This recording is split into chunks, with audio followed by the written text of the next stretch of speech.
जरूर रखिए। घर की छत पर या बरामदे में भी पक्षियों के लिए पानी रखिए। देखिएगा ये पुण्य कार्य करके आपको कितना अच्छा लगेगा। साथियों, मन की बात में अब बात हौसलों के उड़ान की, चुनौतियों के बावजूद जज्बा दिखाने की। कुछ ही दिन पहले संपन्न हुए खेलो इंडिया पैरा गेम्स में एक बार फिर खिलाड़ियों ने अपनी लगन और प्रतिभा से सबको हैरान कर दिया। इस बार पहले से ज्यादा खिलाड़ियों ने इन खेलों में हिस्सा लिया। इससे पता चलता है कि पैरा स्पोर्ट्स कितना पॉपुलर हो रहा है। मैं खेलो इंडिया पैरा गेम्स में हिस्सा लेने वाले सभी खिलाड़ियों को उनके शानदार प्रयासों के लिए बधाई देता हूं। हरियाणा, तमिलनाडु और यूपी के खिलाड़ियों को पहला, दूसरा और तीसरा स्थान हासिल करने के लिए शुभकामनाएं देता हूं। इन खेलों के दौरान हमारे दिव्यांग खिलाड़ियों ने 18 राष्ट्रीय रिकॉर्ड भी बनाए, जिनमें से 12 को हमारी महिला खिलाड़ियों के नाम रहे।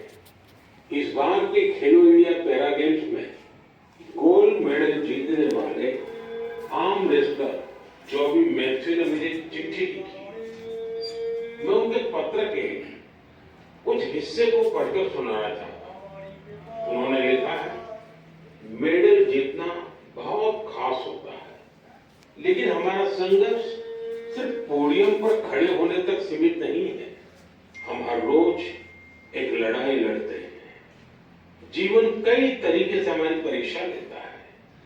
बहुत कम लोग हमारे संघर्ष को समझ पाते हैं। इसके बावजूद हम साहस के साथ आगे बढ़ते हैं। हम अपने सपनों को पूरा करने में जुटते हैं।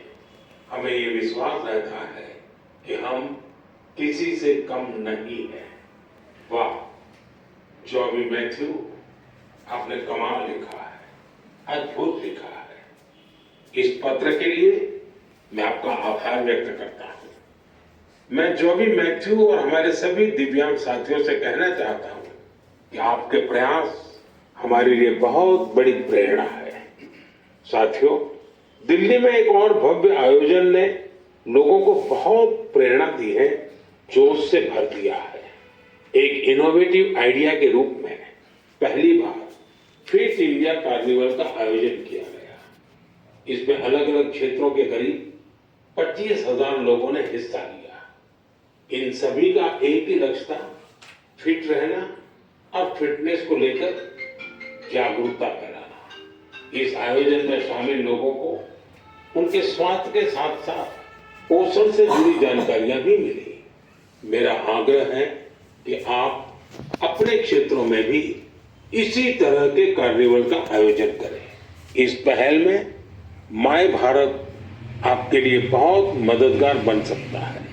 साथियों, हमारे स्वदेशी खेल अब पॉपुलर कल्चर के रूप में घुल मिल रहे हैं। मशहूर रैपर हनुमान काइंड को तो आप सभी जानते ही होंगे। आजकल उनका नया सॉन्ग रन इट अप काफी फेमस हो रहा है। इसमें कलारियापट्टू, गतका और थांगता जैसी हमारी पारंपरिक मार्शल आर्ट्स को शामिल किया गया है। मैं हनुमान काइंड को बधाई देता हूं कि उनके प्रयास से हमारी पारंपरिक मार्शल आर्ट्स के बारे में दुनिया के लोग जान पा रहे हैं। मेरे प्यारे देशवासियों, हर महीने मुझे माय गॉव और नमो ऐप पर आपके ढेरों संदेश मिलते हैं। कई संदेश मेरे मन को छू लेते हैं तो कुछ गर्व से भर देते हैं। कई बार तो इन संदेशों में हमारी संस्कृति और परंपराओं के बारे में अनोखी जानकारी मिलती है। इस बार जिस संदेश ने मेरा ध्यान खींचा उसे मैं आपसे साझा करना चाहता हूँ। वाराणसी के अथर्व कपूर, मुंबई के आयुष लिखा और अत्रे मान ने मेरी हाल की मॉरिशस यात्रा पर अपनी भावनाएं लेकर भेजी है।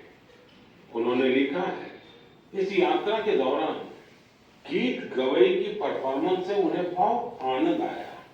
पूर्वी उत्तर प्रदेश और बिहार से आए बहुत सारे पत्रों में मुझे ऐसी ही भावुकता देखने को मिली है। मॉरिशस में गीत गवई की शानदार परफॉर्मेंस के दौरान मैंने वहां जो महसूस किया वो वाकई अद्भुत है। साथियों, जब हम जड़ से जुड़े रहते हैं तो कितना ही बड़ा तूफान आए, तूफान हमें उखाड़ नहीं पाता। आप कल्पना करिए, करीब 200 साल पहले भारत से कई लोग गिरमिटिया मजदूर के रूप में मॉरिशस गए थे। किसी को नहीं पता था कि आगे क्या होगा, लेकिन समय के साथ वे वहां रस बस गए। मॉरिशस में उन्होंने अपनी एक बड़ी पहचान बनाई।